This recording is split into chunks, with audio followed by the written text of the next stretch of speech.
Bueno, Sergio Benete, bienvenido, Justiano Pose. Un placer enorme. ¿Cómo estás? Muy bien, por suerte. Bueno, viajando mucho, por lo que veo, ¿no? Así es, así es. Dentro y fuera de la Argentina. Dentro y fuera de la Argentina. Me encanta viajar por el interior porque en lugares como este uno respira otro aire, hay naturalmente otra comprensión de lo que es el potencial del país. Sí. Las grandes ciudades, en especial Buenos Aires, son asfixiantes, ¿no? Sí. ¿Y ves como muchos dos Argentina, Sergio, o seguís viendo un todo cuando salís afuera de Buenos Aires? Veo un país muy diverso. No veo dos Argentinas, veo muchas Argentinas. O varias. Varias, ¿no? Porque la verdad que es un país que tiene identidades muy variadas. Uno dice Córdoba. Bueno, esta ciudad o esta zona es distinta a la Córdoba ciudad, por ejemplo, muy diferente. Hay también identidades muy locales con mucha fortaleza y un capital social distinto. Las cooperativas, por ejemplo, son de una riqueza espectacular. Estuve en Cabrera hace poquito, que es otro ejemplo de una cooperativa muy poderosa. Sí. Y eso te genera una sociabilidad que es realmente única y es la manera de progresar, obviamente, ¿no? Sí. Entonces, la Patagonia tiene otra tradición, el noroeste tiene otra tradición. Sí. En todo caso, ves cosas interesantísimas, pero es imposible generalizar. Es un país tan enorme, tan diverso, que me cuesta generalizar. Sergio, ¿nacido en Buenos Aires, en Capital? Nací en Villa del Parque. En Villa del Parque, sí, mira vos. En Villa del Parque. Y fui a escuela pública, tanto la escuela primaria, la secundaria, la universidad también. En esa época todavía las escuelas públicas eran vistas como las más prestigiosas y las de mayor exigencia. Claro, sí. Había siempre escuela de comunidad, el Goethe y alguna otra, pero lo público y mi familia sobre todo, mi mamá era maestra, profesora de música, así que era era algo muy importante y por suerte fui a un colegio secundario que me marcó hablando de identidades, ¿no? En la Nacional de Buenos Aires. Y después fui a la Universidad de Buenos Aires y cuando fui al exterior también fui a una universidad pública. Bien, ¿en North Carolina estuviste? Claro, en la primera universidad pública de los Estados Unidos. Qué bueno. Va a cumplir ahora 225 años. Así que yo soy fruto de la educación pública. Directamente, así 100%. Es. Sergio, ¿qué llega primero a tu vida, la política o la historia? Sabemos que sos profesor de historia, pero también doctor en ciencias políticas. Bueno, curiosamente, a mí me gustaba mucho la política y la economía.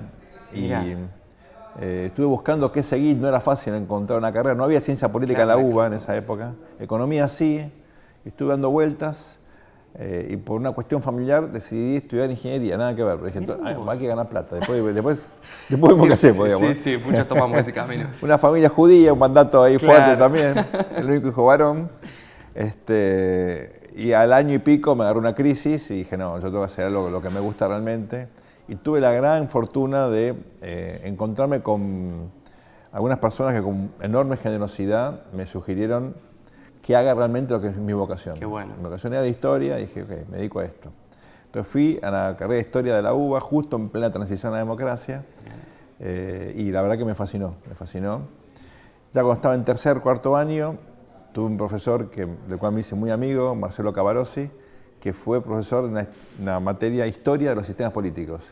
Y a mí me fascinó la historia política, la ciencia política, empecé a leer y finalmente decidí hacer el doctorado en ciencia política. Así que tengo las dos formaciones, lo cual creo que es una ventaja en algunos aspectos, una desventaja en otra, porque me faltó sistematicidad cuando fui a hacer el doctorado, pero los americanos es como el ejército, enseguida o te adaptás o quedás afuera, así que fue un gran esfuerzo, pero me encantó, ¿no? Fue muy importante. Sergio, ¿cómo llevaste todo ese mundo de estudios y de educación pública a un trabajo formal? ¿Qué recordás que fue lo primero que hiciste como un trabajo? Bueno, a ver, yo siempre trabajé porque tenía que trabajar e incluso en la universidad siempre estuve trabajando a veces 8 horas y me costaba bastante seguir el ritmo en la universidad. Qué difícil, sí. Así que yo siempre estuve laburando, pero académicamente, cuando terminé el doctorado, yo trabajé de profesor full time bastante tiempo, ¿no? Estuve en la Universidad de Itela, en total 20 años, de los cuales la mitad u 8 años como profesor full time, después empecé a hacer cosas de consultoría. Por 3 motivos distintos. Primero porque para complementar ingresos, Itela pagaba bien, pero yo tenía me cansaba. Más ambición. Segundo porque siempre sentía que la academia tenía que dar algo más, que no alcanzaba con formar gente, con hacer investigación, sino que había que aplicar lo que uno sabía a la realidad. Y bueno, la verdad que hice mucha consultoría, incluso viví en México unos años y también me dediqué a eso. Y tercero, porque la verdad que la demanda se hizo fuertísima, sobre todo en el contexto de la gran crisis del 2001-2002. Entonces, sin querer, me empezaron a llamar, yo empecé a publicar cosas en los diarios y a tener más presencia mediática, y ahí surgió una oportunidad que yo no tenía identificada ex ante, ¿no? Entonces, medio que me fui como formando a partir de la demanda más que de la oferta. Sí. Entonces, finalmente en el 2005 armé una consultora, hasta el 2014 pues, me puse solo a hacer algo específicamente para el sector privado. No me gustaba trabajar con el Estado por diferentes motivos. Y bueno, me fue muy bien. Es un grupo de gente que tengo extraordinario, jóvenes muy talentosos. Trabajamos en la Argentina, hago en la región también. Sí. Mezclamos metodologías, opinión pública tradicional que hago con una empresa muy prestigiosa que es de Alessio Irol. Sí. Y también hago cosas de Big Data, con metodologías así bastante sofisticadas, con lo cual aprendo todo el tiempo. Sí, seguro. Es muy interesante, la verdad que es muy nutritivo, tenés que leer todo el tiempo. Y bueno, y también por motivos personales y de interés, empecé a leer otras cosas que me interesaban. Entonces, en los últimos años me di a mí mismo la oportunidad de escribir un poquito más, ¿no? Bueno, nacieron varios libros también, que fue un momento importante en tu carrera, imagino, ¿no? Así es. Sergio, dijiste que fuiste sobre los acontecimientos aprendiendo y trabajando. Imagino que al haber estado en México, en Estados Unidos, que estos acontecimientos, sean los argentinos, han hecho elegir la Argentina en un lugar de trabajo, ¿no? Porque más allá de los dolores de cabeza que padecemos como argentinos, es muy rico para un analista político trabajar acá, ¿no? No, pero déjame aclarar algo. Yo llego a Ezeiza después de un viaje. A ver. Y tengo ese, ¿lo puedo decir en francés? El despelote de ir por la General Paz. Sí. Y soy feliz. ¿Sos feliz con eso? Y todo el mundo me dice, ¿estás loco? Yo veo el quilombo de tráfico y te juro, respiro tranquilo. Estoy en casa. Bueno, ahí está, entonces me respondiste más claro imposible. O sea, este es mi lugar. Es tu lugar, claro. Yo me reconozco acá. La gente me dice, no, bueno, puedes estar laburando no sé dónde. No, yo fui formado en la Argentina, me siento argentino. Entonces puedo laburar en cualquier lado, puedo vivir un tiempo afuera, pero mi lugar es este. En una época tenía en Twitter Monumental, mi lugar en el mundo. Y es cierto, vivo siempre cerca del Monumental para ir caminando. Pero al margen de eso, que es muy puntual, la verdad que este es mi lugar y yo me siento totalmente identificado, a pesar de que es obviamente difícil vivir en la Argentina. Claro. Pero yo quiero aclarar algo aquí, porque mucha gente, por ahí nos ven chicos jóvenes que idealizan lo que es vivir en el exterior. Yo viví en el exterior, era estudiante, tenía una beca muy generosa de la universidad, después viví en México como profesional joven y me iba bien, pero nunca es fácil no estar en tu lugar. Sí, ni culturalmente, extrañás, nunca terminás de adaptarte del todo. Por más que entiendas el idioma, que estés bien económicamente, hay algo que te falta. Con lo cual no hay que idealizar lo que significa vivir en otro país, ¿no? Es interesante. Como decía León Gieco, vivir en una cultura diferente, cuidado, ¿no? Eso le pido a Dios. Y yo creo que es cierto eso. Sí, es verdad. Qué interesante. Sergio, ¿qué características crees que tiene el analista político de la Argentina? ¿Podés identificarla o de alguna manera desglosar un ADN? Bueno, esta es una profesión que hemos tenido padres fundadores increíbles como Natalio Botana, ¿no? Que sigue siendo de lo mejor intelectualmente que tiene Argentina, o yo me siento, digamos, profesionalmente, le tengo un agradecimiento enorme a Rosendo Fraga, porque creo que puso la política en un lugar que no tenía, ¿no? antes que él, y con mucho esfuerzo y muy didáctico. Sí. Yo creo que hay tres características muy importantes. Uno tiene que hablarle al ciudadano promedio, y hay una tarea pedagógica, docente, porque hay que explicar algo que muchas veces es inexplicable, ¿no? Es difícil. Es difícil. Entonces uno tiene que entender, me parece que el nivel de análisis tiene que estar orientado a un público interesado, curioso, pero sin especificidades conceptuales o modelos teóricos. Hay que ser, en ese sentido, bien, exacto. Evitar los tecnicismos, tratar de ser lo más claro posible, ¿no? Segundo, uno puede analizar fenómenos, es muy difícil predecir lo que va a ocurrir. Claro. En particular, aunque no solo en materia electoral, ¿no? Sí, no. Entonces hay que ser muy consciente de las limitaciones y se va a decir, no sé. Porque es muy difícil. ¿Qué va a pasar? Por otro lado. No sé qué va a pasar. Sí, ¿no? sí. Entonces yo ahí descubrí a alguien que es un gran economista y es otro sabio, que es Juan Carlos de Pablo. Ah, sí. Que cuando le preguntan qué va a pasar en Argentina, le dice de todo. Y no sé en qué orden. Seguro de todo, algo va a pasar. De todo. Siempre, y mucho. Y cuanto más tiempo adelante, Más. me pasó alguna vez, hace un par de años tuve que hablar con el número uno de una empresa china enorme, enorme, A ver. que estaba, bueno, viendo si invertía en la Argentina, ¿no? Entonces, después de una charla muy amena, una persona muy inteligente, me preguntó, bueno, ¿y cuál es su visión de la Argentina en 100 años? Era una charla en inglés, yo dije, me equivoqué, escuché mal. Habrá dicho 100 meses. ¿Cuánto? 100, y yo dije, perdón, dice, sí, ¿cuál es su visión de Argentina en 100 años? Y dije, mire, difícilmente puedo decirle lo que va a pasar en 100 días. En 100 años. Tremendo, y dije, claro. no, pero nosotros venimos con una mentalidad a largo plazo. Dije, lo admiro. existe. Le dije, de verdad, lo admiro. Sí, claro, por Tenía supuesto. absoluta admiración, ¿no? Pero me falta una característica de los politólogos. Estaba esperando. Hay que ser claro hablando, hay que tener una cosa muy pedagógica, hay que ser muy honesto intelectualmente, uno no sabe lo que puede pasar, no puedes predecir. Y hay una tercera característica, y es que yo creo que tenemos la necesidad siempre de poner a Argentina en contexto. Porque tenemos la tendencia en este país de pensar que somos únicos. Y por supuesto, todos los países son únicos. Pues las culturas son únicas, la demografía, la geografía. Pero yo creo que es mejor si pones en términos comparativos lo que sos, porque la gente puede asociar.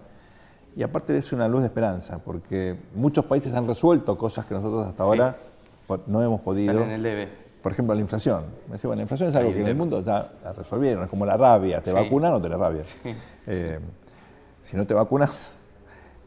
Entonces, yo creo que hay cosas que cuando vos las pones comparativamente, bueno, bajás un poco el nivel de decepción, ansiedad, frustración que muchas veces existe.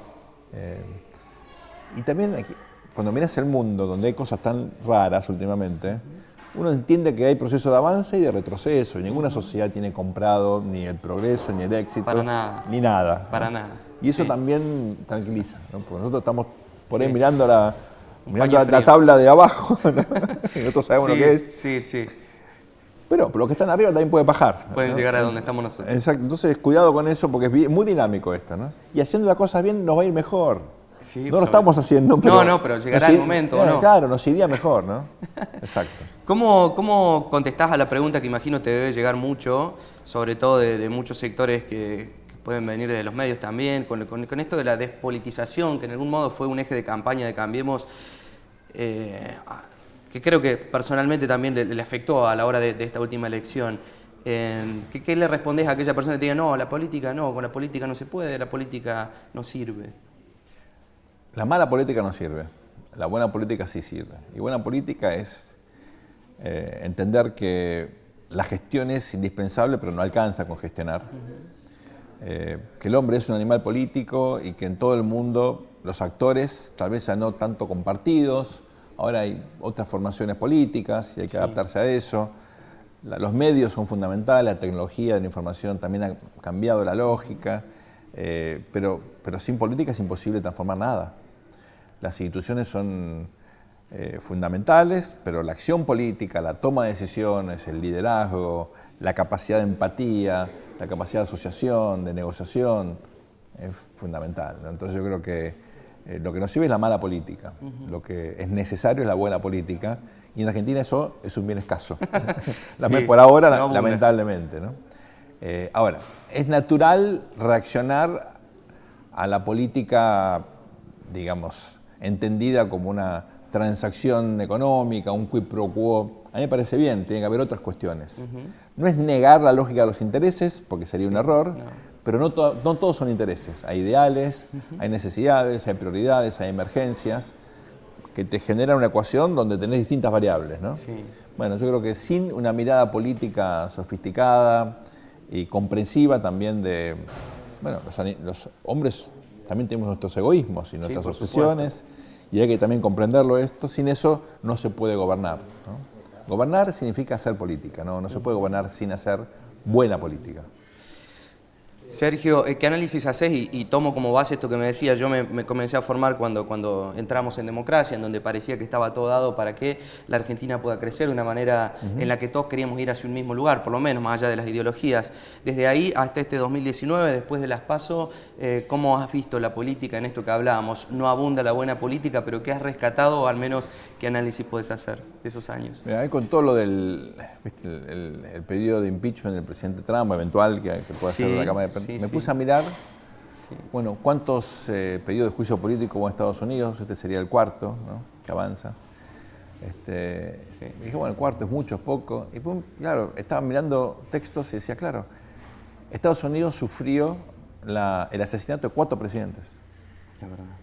Entre el asesinato de Lincoln, entre mediados del siglo XIX y comienzo del siglo XX, 3 presidentes.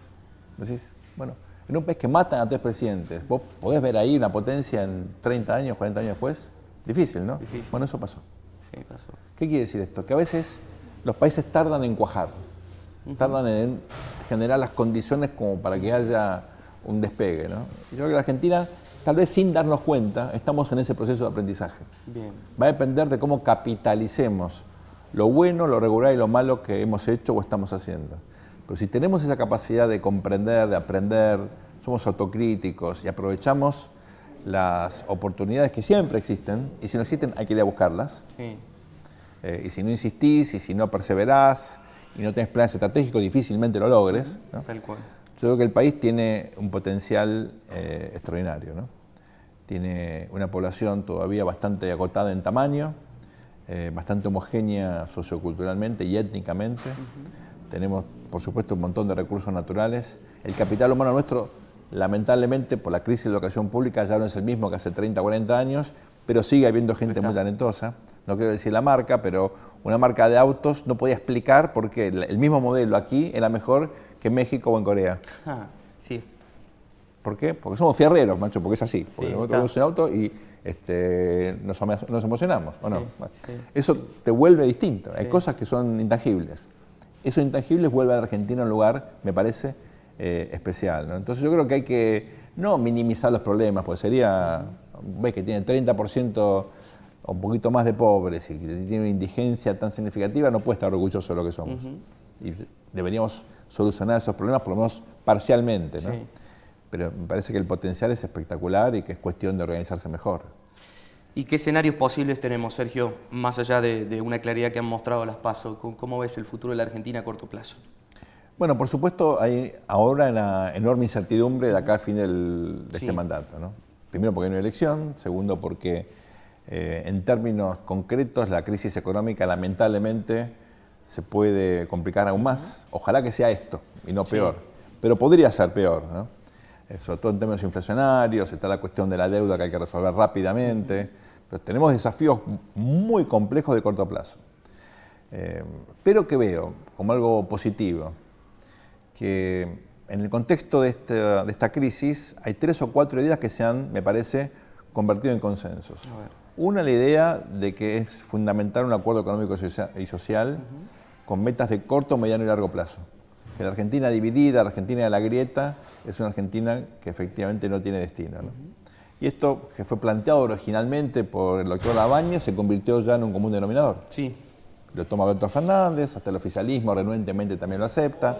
Bueno, esto es nuevo. Sí, es nuevo. Si la Argentina sale de esta crisis, efectivamente con un consenso, digamos, fuerte respecto de lo que tiene que ser económica y políticamente, es un punto de inflexión, o podría ser un punto de inflexión. Podría ser, claro. 2, veo que hay condiciones para recrear el bipartidismo. No es que me encante el bipartidismo, pero me preocupa que no haya un esquema de gobierno y oposición que genere alternancia, que la oposición tenga capacidad de control de quien gobierna. Un equilibrio. Un equilibrio que Argentina ha perdido con la gran crisis del 2001. Sí. Veníamos con un desgaste de los viejos partidos, pero existían. A partir del 2001, con la elección del 2003, se fragmentaron los partidos. Y tuvimos formaciones raras. Sí, ya lo creo. Bueno, la democracia sin partidos o sin coaliciones fuertes no puede funcionar. Yo creo que de esta elección puede surgir una coalición heterogénea de centro-izquierda, por ponerlo de alguna manera, si es que izquierda y derecha sirven, con base en el peronismo, con sectores más radicalizados del kirchnerismo, menos radicalizados los gobernadores, y puede haber ahí un magma para generar una coalición laborista, para ponerlo en términos europeos. Sí. Y por otro lado, una coalición de centro-derecha, aunque hay sectores también progresistas dentro de lo que es Cambiemos. O sea, son coaliciones atrapatodo, ¿no?, que tienen distintos matices, pero también le pueden dar un orden a un sector de la sociedad que no se siente identificada con los valores o con las ideas de estas coaliciones populistas. Bueno, eso sería fantástico. Entonces, hay consenso y hay posibilidad de recrear un orden bipartidario. Y finalmente, me parece que también, vamos a ver cómo esto termina evolucionando, aparece una idea renovadora de federalismo, que Argentina nunca tuvo. Sí, es verdad. Nunca tuvo.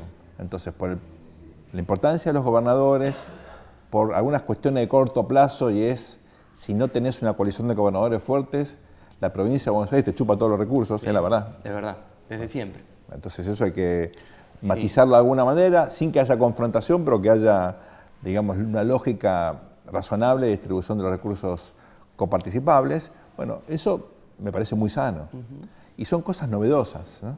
Entonces, por supuesto, hay desafío de corto, muy importante, la deuda, el tipo de cambio, la retención, un montón de cosas. Pero estos tres elementos son hechos estilizados que me generan, por lo menos, curiosidad intelectual, ¿no? Si llega a salir bien esto, bueno, salimos mejor de esta crisis. Bien. Son tres elementos que nos pueden permitir dar un salto de calidad en términos de cómo funciona la política. Hablaste de federalismo y quiero que me cuentes esto que me contabas fuera de cámara, este ejemplo de un trabajo que te tocó realizar, de salir a buscar buenas experiencias de gestiones en el interior del país. Digo, ¿cómo fue esa experiencia y con qué te encontraste en esta Argentina? Increíble. Esto me encantó. No, bueno. Muy bueno. Siempre vas a encontrar innovación y el interior de la Argentina es un laboratorio espectacular, ¿no? Donde tenés cosas conocidas como el Balseiro, ¿no? Súper prestigiosas y decís, bueno, un lugar de excelencia. Tenés reconversiones como la industria del vino en Mendoza, en San Juan. Ahora tenés vino en muchísimas provincias, hasta en Córdoba tenés buen vino, en todos lados. Bueno, no es poco, digamos, tenés experiencias de cambio, innovación. Bueno, pues yo buscaba liderazgos innovadores para un proyecto que financiaba Naciones Unidas, el programa de Naciones Unidas para el Desarrollo. Entonces fui con una metodología un poco, la verdad, poco seria, preguntando a la gente que conoce el interior, sí, ¿a quién conocés que esté gobernando diferente? Bueno, entonces hice una lista, fui depurando, hice bastantes entrevistas y finalmente resolvimos focalizar en 5 ciudades pequeñas o medianas del interior. Entonces fuimos a Trenquelauquen, a Diamante, en Entre Ríos, es una ciudad divina, preciosa. Las ciudades que están en la costa del Paraná son maravillosas. Sí. Tomar mate cuando baja el sol es único. Y fuimos a Huinca Renancó. A Huinca. Huinca, Pampa Seca. ¿Qué puede haber allí? Puede salir de acá. Bueno, fuimos y me dijeron, el intendente, habla con él, este año 98, 97-98. Y bueno, efectivamente, encontramos en esa época un intendente profesional que había invertido un montón de recursos en poner a disposición del pueblo, sobre todo de los chicos, a quien obligaba a ir a ese lugar, internet gratis. ¿Año? 97. 97. Claro, increíble. Internet gratis. Entonces él decía, mira, acá haces cloacas y es un desastre, pues siempre se te cae alguien, se le rompe la pierna a una señora, tenés que hacerlo, pero con eso no alcanza. Con esto parece una lección, dice. En cambio, tenés que hacer, aparte, otras cosas que le llegue rápido a la gente. Y yo quiero invertir en capital humano. Bueno, el tipo bioquímico, una cabeza espectacular. Yo te aseguro que ibas a ese pueblo y veías otra cosa. Otra cosa. Qué bárbaro. Esto te explica los mercados libres 20 años después. Sí, totalmente. Porque esta sociedad tiene esa innovación. No es que haya salido de Huinca, pero no importa, ya tenía una semillita. Sí. Y en cada pueblo que vas a encontrar algo parecido. Hay que saber buscar, creo yo. Pero ahí me di cuenta que este es un país que tiene ese potencial. Yo no lo vi en México, trabajé en América Central mucho tiempo, en países de la región, y también ves cosas interesantes, pero acá hay algo distinto. ¿Ahí está la cuota de optimismo que ves en tu trabajo a la hora de analizar políticamente el país? Sí, yo siempre tengo una visión, no es que soy, digamos, idealista, no lo soy bastante pragmático, pero veo elementos o matices o atributos singulares que me hacen ser muy optimista, y como tuve la oportunidad de viajar bastante, también creo que hay que evaluar las cosas negativas que existen en otras culturas, ¿no? Que no son pocas. Yo vengo de una familia judía y en Argentina hubo antisemitismo y hay algo de antisemitismo, pero en todo el mundo hay antisemitismo y la oportunidad que mi familia y yo tuve de hacer una carrera, desarrollar un proyecto de vida acá, es extraordinario. A ver, mis abuelos sobrevivieron gracias a la generosidad de este país y a mucha gente le pasó lo mismo y no reconocer esto me parece que es un error enorme. La Argentina ahora, con, por ejemplo, los inmigrantes que vienen de Venezuela, que vienen realmente de una situación de hambre, de desconsuelo, es un horror lo que pasó en ese país, bueno, encontraron en Argentina, como dice la Constitución, ¿no? Un lugar donde todos los hombres del mundo que quieren meter el cielo argentino pueden hacerlo. Y le está haciendo muy bien. En mi pequeña consultora yo tengo algunos venezolanos, es increíble, no solamente cómo trabajan, sino lo agradecidos que están de la oportunidad que han tenido de rehacer su vida, ¿no? Esas son cosas que no son tan comunes.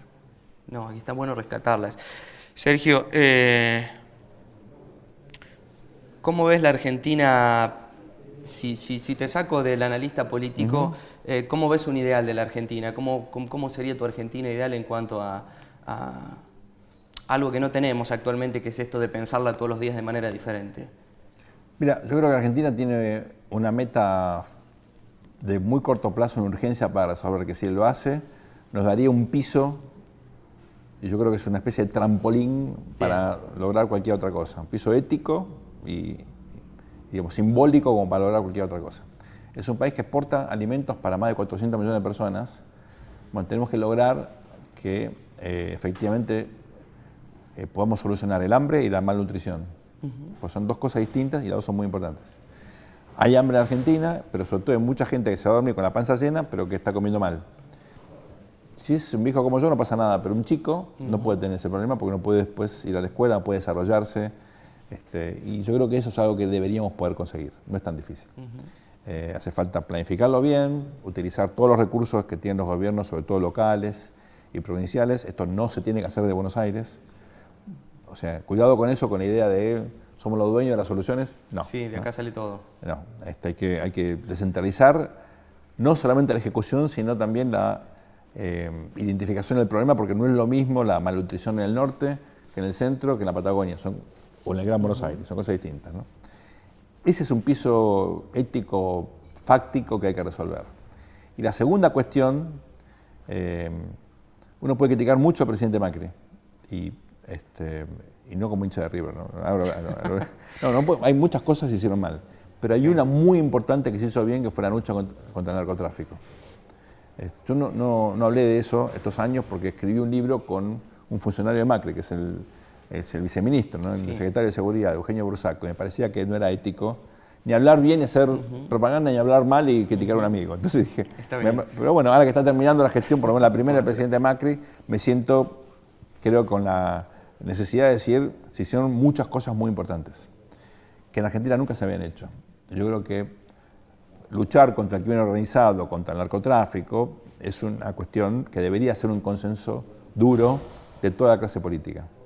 Con esas dos cosas, si logramos eso, algo que hay que hacer, hay un piso mínimo de políticas sociales, planes sociales que no están funcionando bien, hay que mejorar eso.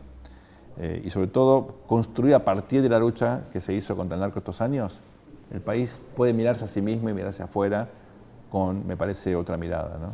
¿Qué debe tener un buen analista político, Sergio, con tu experiencia ya, tu carrera? ¿Qué no debe faltar, al menos?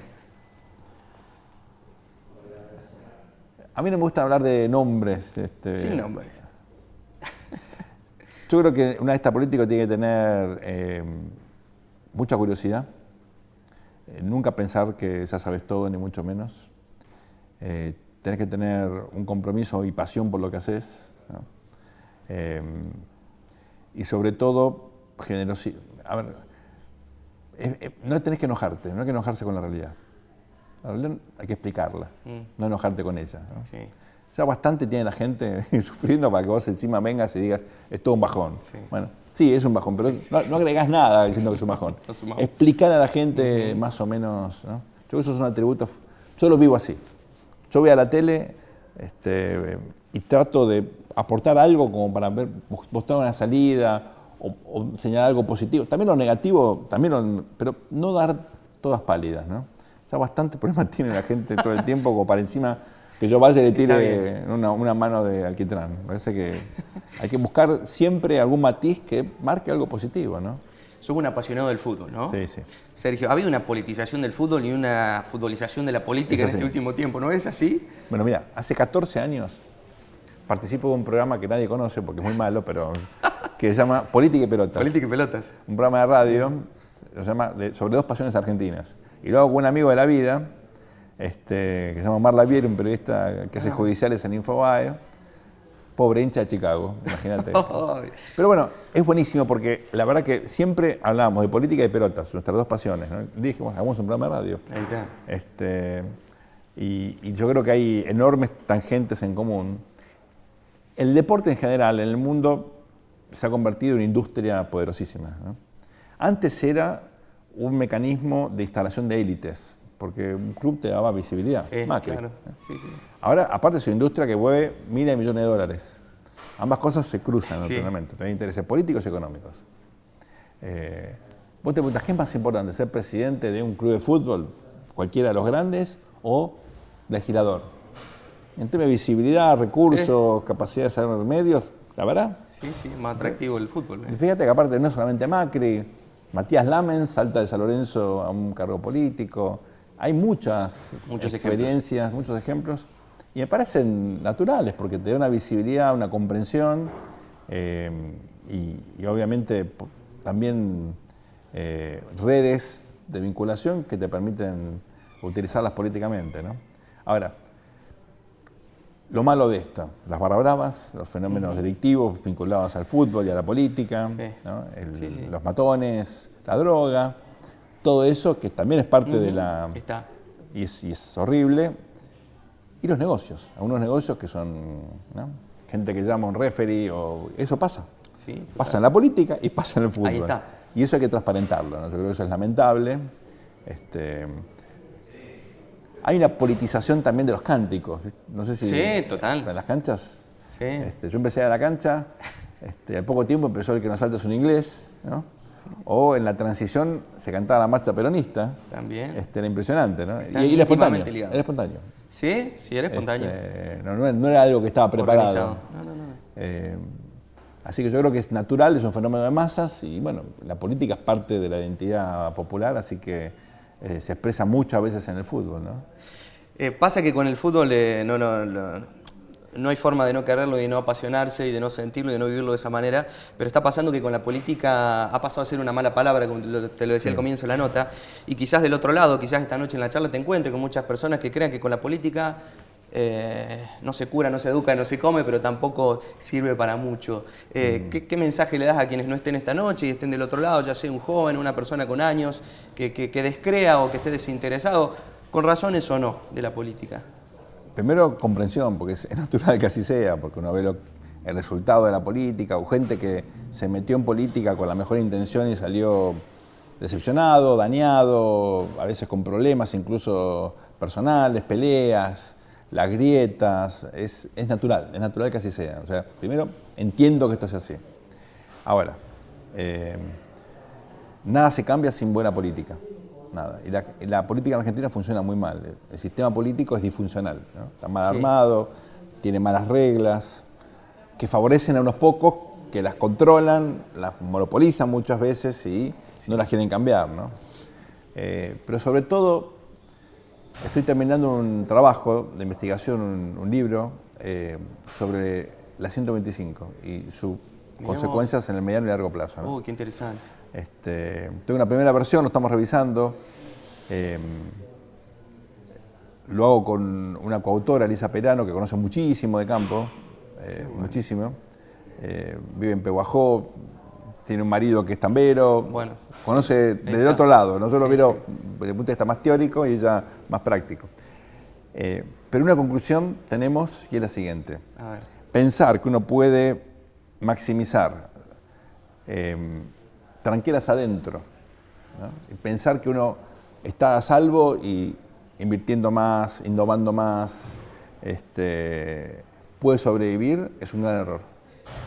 El campo, me parece, necesita tener una capacidad de influencia en la agenda pública que no tiene, Primero para protegerse. Primero. Y principal, porque la verdad que entre la tanquera y el puerto te despluman. Te despluman. Se entiende, es lógico. Claro. Pero aparte, si no participás en el debate, no influís para mejorar la situación. Entonces, claramente, a Argentina le falta un vector, que es la voz del sector, por lejos más productivo, más competitivo, mejor inserto en el mundo, etcétera, etcétera, para que de ese modo esté más equilibrado el juego de intereses entre lo urbano y lo rural. De lo contrario, el mundo urbano, bueno, predomina. Es más, los sectores que sin lobby desaparecen, bueno, te ganan todas las partidas. Sí. Al mismo tiempo, si el campo lograse diversificar las fuentes de ingresos de divisas con más energía, por ejemplo, que exporte, Argentina tiene un potencial espectacular en energía no convencional, con una planta que licúe el gas y lo exporte. Antes importábamos gas licuado, ahora podemos exportar gas licuado. Sí, Eso cuesta 5 billones de dólares. Es mucho y no es nada. No es nada. Entre la energía, el turismo receptivo, la minería, la pesca y los servicios profesionales, el campo tiene la solución para que bajen las retenciones. O sea, si vos sos el único que trae dólares, obviamente te lo van a sacar. Sí. Si vos lográs que otros sectores progresen, hay más diversificación, bueno, digamos, se acaba el problema de la escasez de dólares. Sí, es verdad. Entonces yo creo que el progreso y el éxito del campo, que tengan éxito como el campo, 5 o 6 sectores más. Diversificar la economía. Bueno, eso lo lográs participando de la agenda pública. Sí. Si no, lo lógico que es que la gente venga y te saque los dólares a vos. ¿Qué es lo que ha venido pasando históricamente? Sí, es verdad. Entonces, digo, por motivos egoístas y altruistas, y para tener un país mejor estructurado, yo creo que la voz del campo tiene que estar. Ahora, aquí hay una tendencia al aislamiento, a la fragmentación. Hay cooperación, los grupos CREA, por poner un ejemplo, las cooperativas son grupos que ponen de manifiesto que hay vocación cooperativa, pero es muy sectorial. Hace falta que haya una voz única. Cuando fue la mesa de enlace, ustedes saben, sirvió, pero se diluyó después del conflicto. Y le faltó recursos, organización, perseverancia y capacidad de generar un consenso sobre mensajes críticos, ¿no? Si el campo logra eso, revoluciona la Argentina. Buenísimo. Sergio, muchas gracias. No, un placer. Cierro con esto. ¿Qué es la política en tu vida? Es una pasión, es una forma de vida también, es lo que estudio, de lo que trabajo, no haciendo política, a mí no me gusta hacer política. Por supuesto la gente me han ofrecido muchas cosas, yo nunca acepté porque la verdad que no me siento, no puedo hacer la diferencia trabajando, me parece, en la política, pero creo que puedo aportar haciendo lo que hago, ¿no? Que es tratando de explicar fenómenos complejos de una manera relativamente sencilla, o trato de hacerlo, y aportando a veces algunas claves como para que los distintos sectores que conforman esta comunidad tan singular que es la Argentina, bueno, puedan mejorar, ¿no? Y sacando a la política y a la historia, ¿qué lo conecta a Sergio en el día a día? ¿Qué lo hace feliz? Los afectos, obviamente, la familia, los afectos, el fútbol, tengo que reconocerlo. Me encanta la música, soy hijo de una profesora de música, así que escucho mucha música buena, de todo, pero mucha música clásica. Me gusta cocinar y algunas otras cosas más, sí. No, trato de vivir la vida muy activamente. Sergio, muchas gracias. Un placer, gracias a ustedes.